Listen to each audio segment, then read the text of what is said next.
हाय बच्चों, स्वागत है आपका डॉक्टर वानीज नीट एक्सेलेंस की क्लास में। आज एक बहुत इंपॉर्टेंट लेक्चर है जिसको आपने एंड तक देखना है। लेक्चर को मैंने शॉर्ट सिंपल स्वीट बनाया है। बिल्कुल भी इसमें कोई कोर्स बेचना नहीं है, कोई फालतू की इधर उधर की बकवास नहीं है, एब्सोल्युटली नो बुलशिट। तो एंड तक जरूर देखिएगा। पेपर का पैटर्न चेंज हो रहा है। दैट मीन्स ये नहीं है कि सिलेबस चेंज हो रहा है या वो ए बी पैटर्न चेंज हो रहा है, but the difficulty level of the paper, किस टाइप के क्वेश्चंस पेपर में आते हैं, कहाँ से आते हैं, एनसीईआरटी बेस्ड कितना पेपर आएगा, डिफिकल्टी लेवल क्या होगा, मैं सब कुछ डिटेल में एनालिसिस करके आप लोगों के लिए लेकर आई हूँ। तो आपने कुछ भी मिस नहीं करना है और सब कुछ डिटेल में देखते रहना। आई विल एक एक चीज के मैं नोट्स बनाकर डिलीजेंटली रिसर्च करके पिछले 15 साल के एक्सपीरियंस से आप लोगों के लिए लेकर आई हूँ। डॉक्टर वानीज नीट एक्सेलेंस की सारी क्लासेस की कॉस्ट होने वाली है ₹0 only. Very soon my app is going to come. 15 सितंबर से रेगुलर बायो की क्लासेस मेरी ऐप पर YouTube पे absolutely free of cost start होने वाली है। So just stay super tuned. Channel को इसलिए लाइक शेयर सब्सक्राइब जरूर कर लीजिए।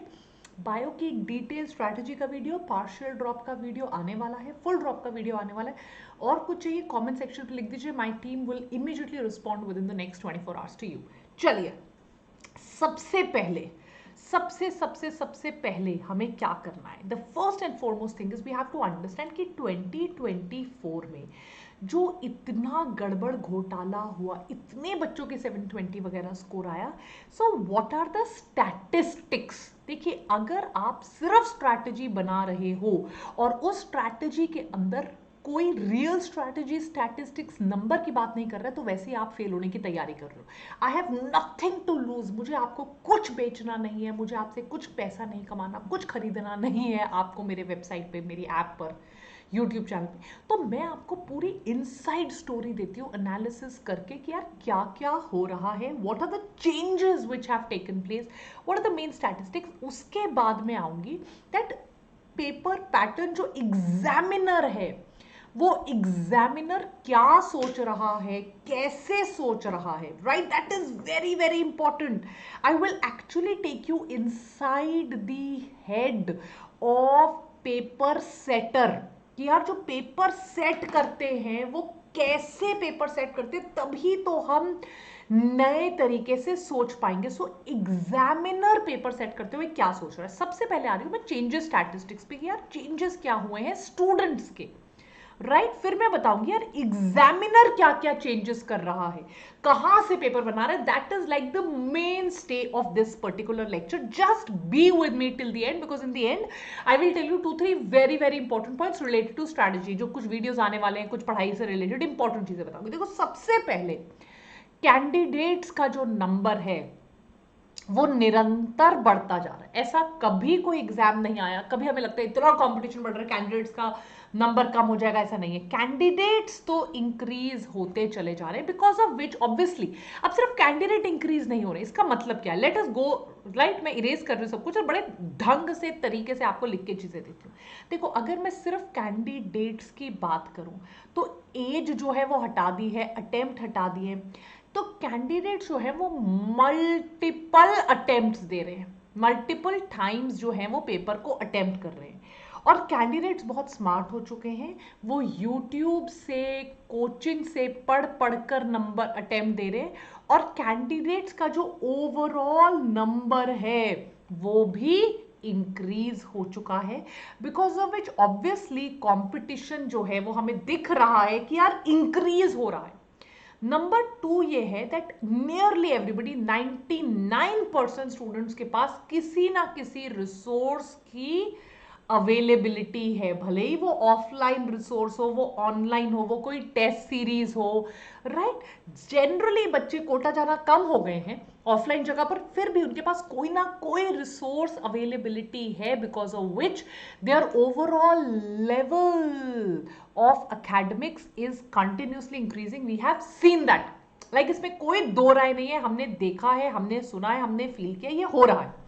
नंबर 3 अगर मैं बताऊं तो सिलेबस जो इन लोगों ने रिड्यूस कर दिया है, इसकी वजह से होता क्या है कि रिविजन साइकिल्स बच्चों के बढ़ रहे हैं, बच्चे लिमिटेड पढ़ रहे हैं, उतना पढ़ रहे हैं, सिलेबस रिड्यूस करके इन्होंने ऑप्शंस दे दिए हैं, तो अगर एक आधा क्वेश्चन नहीं भी आ रहा वो भी आ जाता है, सॉल्व हो जाता है, जिसकी वजह से ओवरऑल पेपर जो है वो मॉडरेट किस्म का हो चुका है. The paper has become really really moderate level.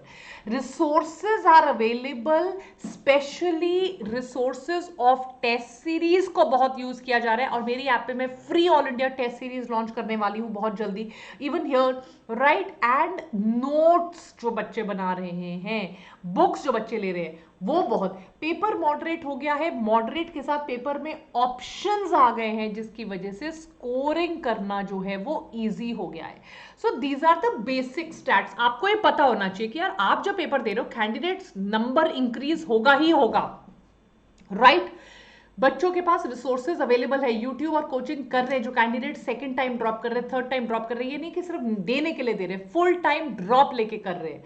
Number of candidates increase हो रहा है, रिसोर्स अवेलेबिलिटी बच्चों के पास ज्यादा से ज्यादा आ रही है, सिलेबस बहुत कम हो गया है, राइट. रिविजन साइकिल्स बच्चों की बढ़ रही है, ऑप्शंस आ चुके हैं पेपर में, and paper overall has become kind of moderate. So ये तो रही हमारी statistics. Now I really really want to get into cut off. मैं कट ऑफ की भी बात करूंगी, बट कट ऑफ की बात मैं एंड में करूंगी. That is I want you to stay, कि मैं एनालाइज करके दिखाऊंगी आपको पूरा का पूरा cut off. Now I want to really get into, जिसे कहा जाए, paper analysis, right. And I've really done a lot of research, right, कि ये पेपर एनालिसिस क्या होता है. तो प्लीज इसको भी आप ध्यान से सुनिए, राइट. एनालिसिस लेकर आई कि यार एग्जामिनर कैसे सोचेगा, पेपर सेटर कैसे सोचेगा, एग्जामिनर कैसे सोचेगा, उसके सर के अंदर घुसकर मैं आपको पेपर एनालिसिस देना चाहती हूँ, from the point of view, from the eyes of a paper setter. You're right everybody. चलिए, तो इसके पूरे डिफिकल्टी लेवल एनालिसिस पे हम पूरे डिटेल में I want to go. Okay, now overall अगर मैं 2024 का ही पेपर आप लोगों के लिए एनालाइज करूं, इसका लेवल मॉडरेट टू इजी की तरफ था. मतलब मॉडरेट में भी लेस एकदम हल्का फुल, फिर भी इतने ज्यादा बच्चों के रैंक्स आ गए. कैसे हुआ ये, राइट एवरीबडी. मतलब मॉडरेट आप कहोगे 60%, इजी आप कह सकते हो 10%, टफ आप कह सकते हो 30%. ऐसा कुछ पेपर था. It was more from moderate, moderately paper था, राइट एवरीबडी.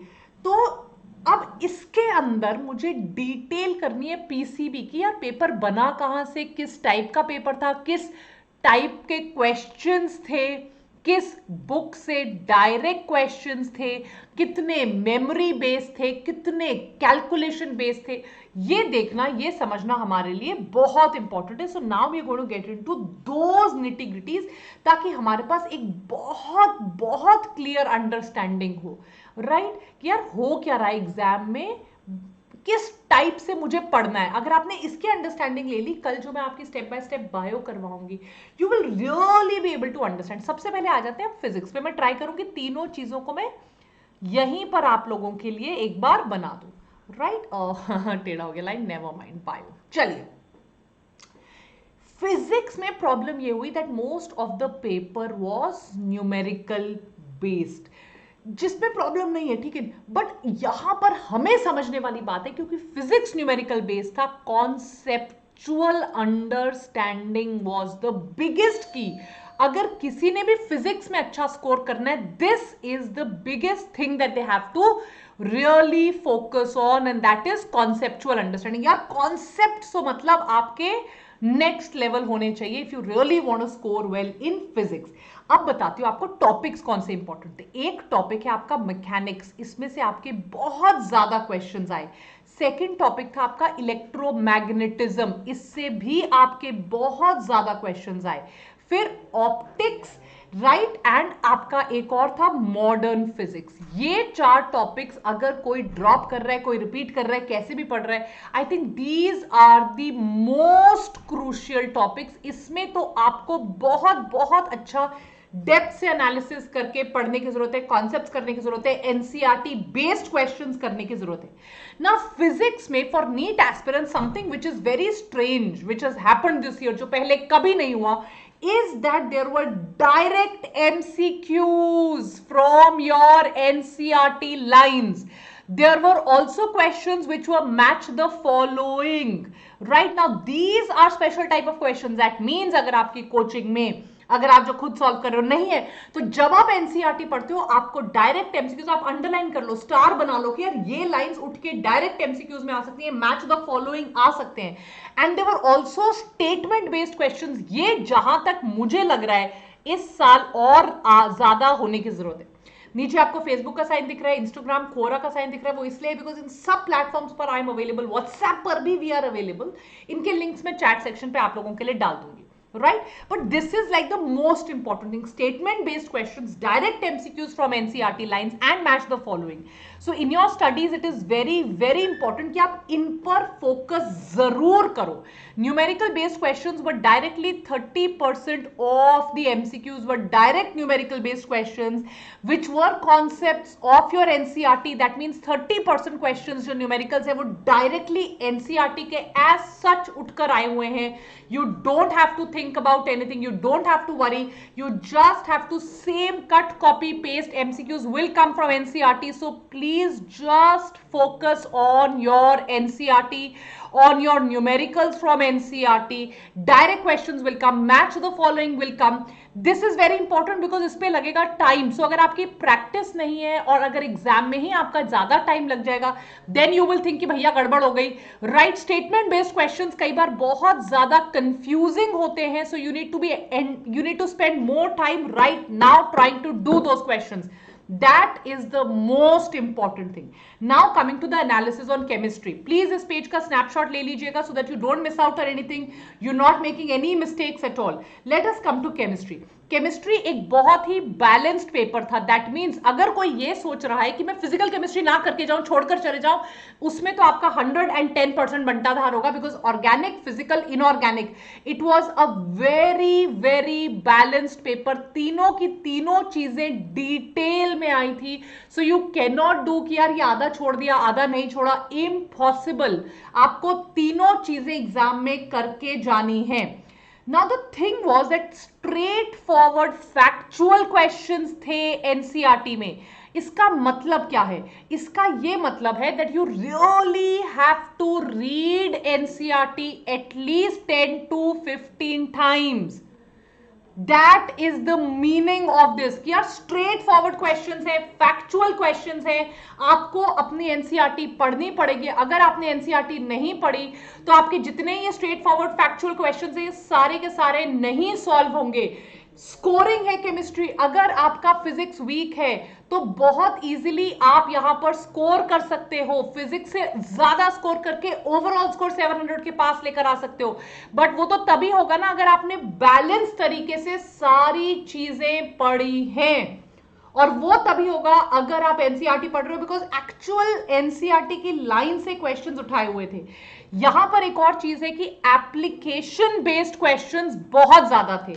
दैट मीन्स आपको डिसेंट, अगर आपको डिसेंट स्कोर करना है, ओवरऑल अपने स्कोर को 700 से जितना क्लोज लेकर आना है, your chemistry has to be absolutely top class. मैंने पहले ही आपको एक वर्ड बोला है दैट भैया बैलेंस्ड पेपर आया था, बिल्कुल स्क्यूड पेपर नहीं था। ऐसा नहीं था कि किसी एक जगह से बहुत ज्यादा दे दिया आप छोड़ के चले जाओ। बच्चे गलती क्या करते हैं, organic first class, inorganic first class, physics में बंटाधार, नहीं सिलेक्शन होगा 25 में।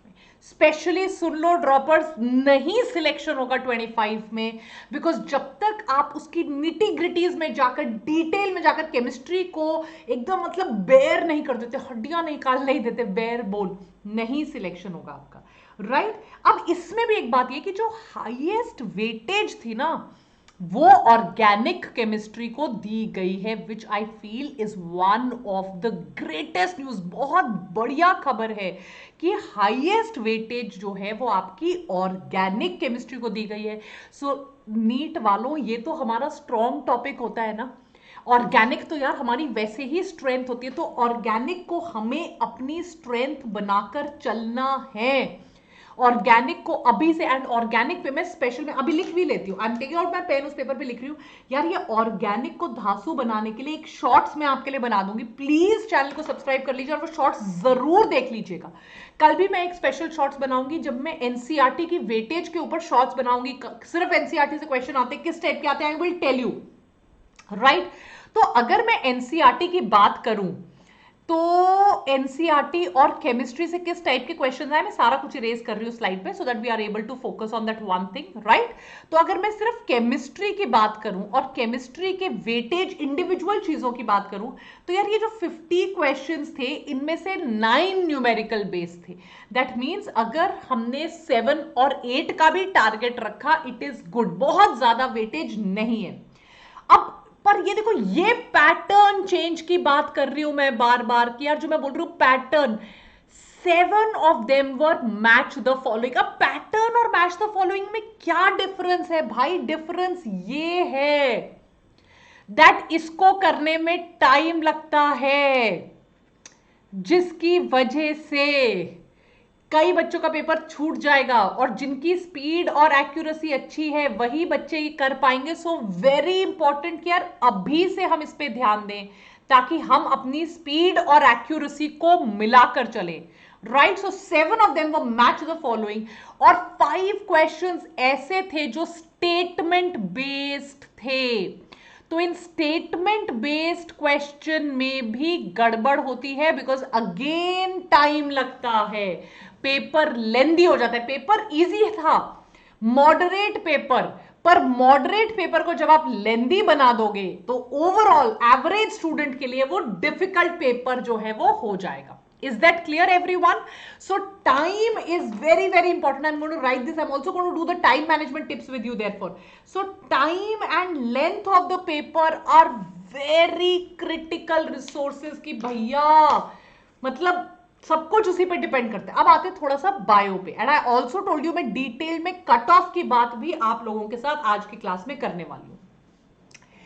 बायो में 99% जो पेपर था वो डायरेक्टली एनसीईआरटी बेस्ड था, उसके बाहर से उन्होंने इस बार पूछा ही नहीं, राइट। मेन जो टॉपिक्स जिन पे उन्होंने लिटरली मतलब जी जान लगा दिया, एक तो ह्यूमन फिजियो, जेनेटिक्स और प्लांट फिजियो। अगर आपने लास्ट ईयर मेरी क्लासेस लगाई हैं, आपको पता है यार, बच्चे बोलते थे मैम हमें कॉलेज तक जरूरत नहीं पड़ी कुछ और बायो में करने की, हम इतना स्ट्रांगली हमें चीजें समझ में आ गई। एक बार क्लास लगाते थे, उसके बाद दुनिया जहान में किसी मर्जी कोचिंग की डीपीपी लगा लेते थे और एकदम चकदे फट्टे हो जाते थे। So human physiology, genetics and plant physiology are like the best, you have to do them.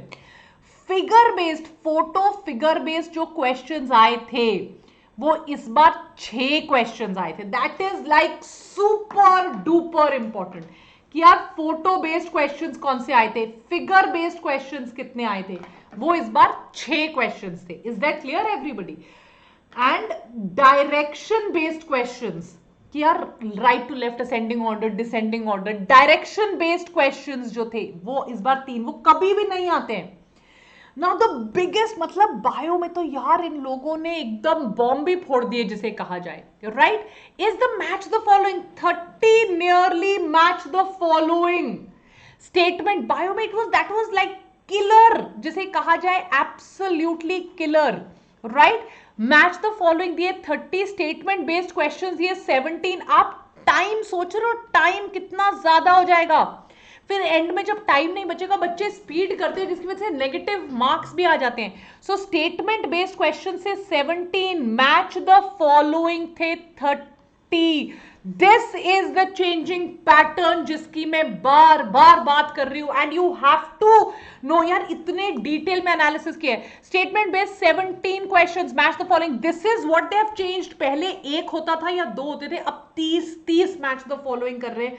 This is where they have totally changed the way you are going to study। एक और चीज उन्होंने बहुत चेंज की है 11th और 12th की मतलब पहले बहुत क्लियर डिमार्केशन होती थी 60-40, थोड़ा सा फिजिक्स और केमिस्ट्री में, बायो में तो उन्होंने डिमार्केशन रखी, बट फिजिक्स केमिस्ट्री की डिमार्केशन को इस बार उन्होंने काफी चेंज किया है। You really need to see. Bio में भी किया है, जैसे फिजिक्स में 42% जो है वो 11 से आया और 57% 12 से आया। केमिस्ट्री में 46% 11 से आया, 54% जो है वो 12 से आया। अब यहां देखो 53% 11 से आया। Do you understand what I am trying to tell you?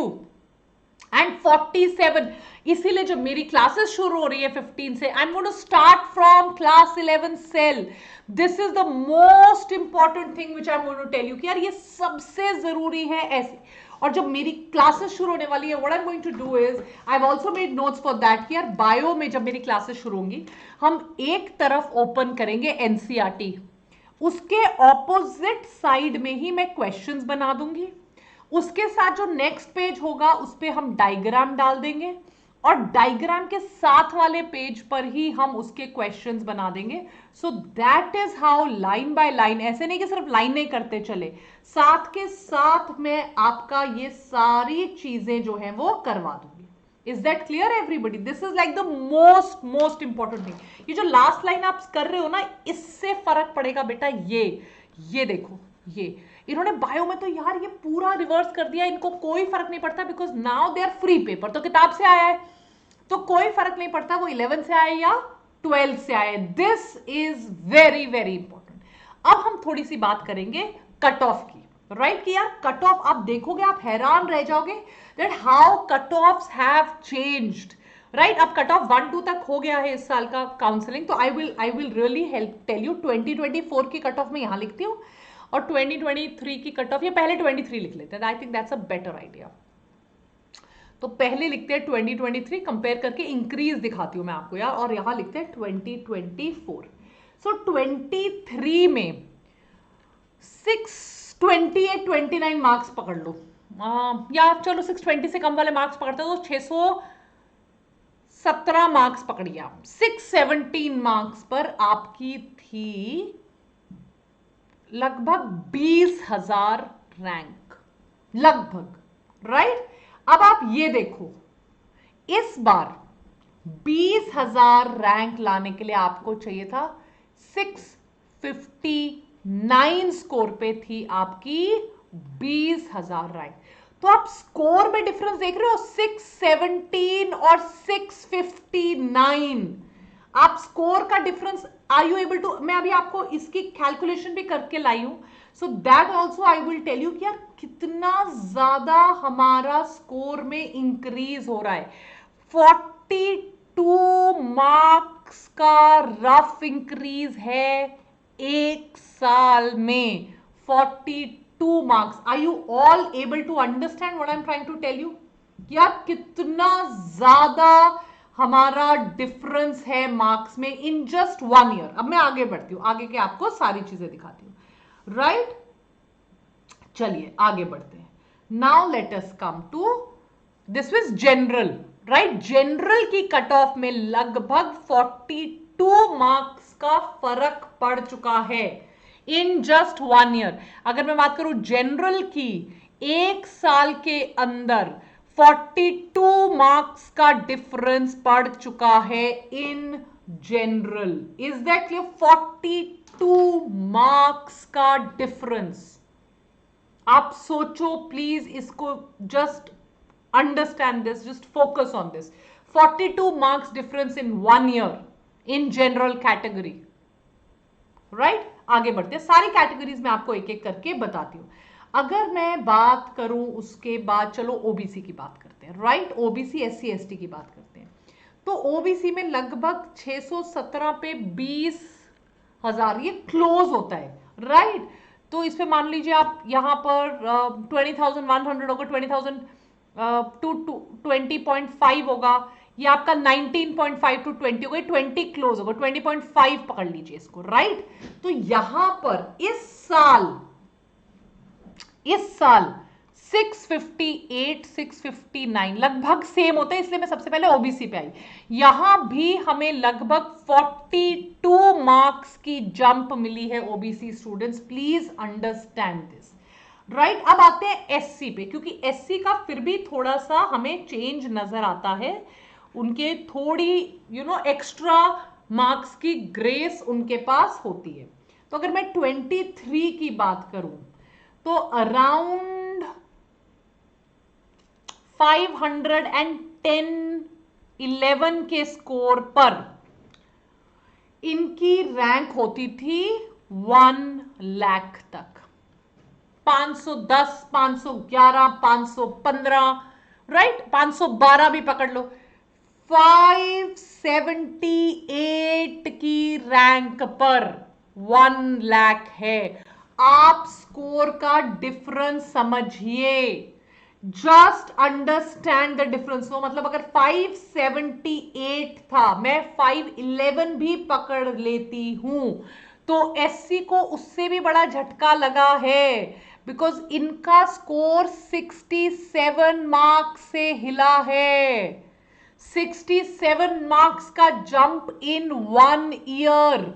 In 1 year, in just 1 year, there's a jump of 67 marks. Can you understand what I'm trying to tell you? Right? This is the way the cutoff is literally jumping. अगर मैं ST की बात करूं तो ST में around 467 पर आपका 1.45 lakh rank था, 1.5 लाख तक रैंक था, 1.45। इस साल वो लाने के लिए 546 मार्क्स आए हैं, 546। आप सोचिए यहां कितना जंप मारा है। तो जनरल ने तो जंप मारा ही है, बाकी कैटेगरीज ने भी बहुत सॉलिड जंप मारा है। इन्होंने मारा है 79 मार्क्स का jump in just 1 year। 79 marks का jump. So are you even able to understand, are you able to process that how difficult the paper is going? Match the following बढ़ रहे हैं, statement based paper questions आ रहे हैं, right? Diagram based tough questions आ रहे हैं, match the following statement based will take more time. Paper is becoming moderate, syllabus is decreasing, the jump which is happening here is massive, students are repeating, they have access to resources, so it is so important that you develop the right strategy for studying. So do that, please develop that right strategy. This video should scare you. डरना बहुत जरूरी है क्योंकि paper difficult हो रहा है। That is it, paper is getting difficult. डरना बहुत जरूरी है, मेहनत करना बहुत जरूरी है। कल मैं वीडियो बनाऊंगी ड्रॉपर्स पे, पार्शियल ड्रॉपर्स पे, उसके बाद मैं वीडियोस बना रही हूँ मंडे कल मैं पार्शियल ड्रॉप पे वीडियो बना देती हूँ, एंड उसके बाद ट्यूसडे को एक वीडियो बनाती हूँ जहां पर बायो की मैं स्ट्रैटेजी की बात करूंगी, सिर्फ बायो हमने जीरो से कैसे स्टार्ट करनी है। And my classes will start on 15th on the app, on the website, on YouTube, and everything is free of cost, ₹0 only. आपसे कोई पैसे नहीं कमाने वाली मैम, राइट? फेसबुक पे हम हैं, खोरा पर हम हैं, कोरा पे कोई क्वेश्चन है मेरे से पूछो, चैट सेक्शन पे सारे लिंक्स को मैंने पिन किया हुआ है, राइट? इंस्टा पे मैं रील्स डाल रही हूँ, एनसीईआरटी अंडरलाइन सीरीज कर रही हूँ, टेलीग्राम पे है जहां पर मैं रोज की एनसीईआरटी का कंटेंट शेयर करती हूँ, and obviously we are also there on WhatsApp, right? Take care everyone, lots of love, God bless you, bye. Don't forget to like, share, subscribe because your love matters a lot for us. The most important thing for us is your love. That's all I want because I don't want any money. So please ensure that you're spreading the word with your friends, with your family.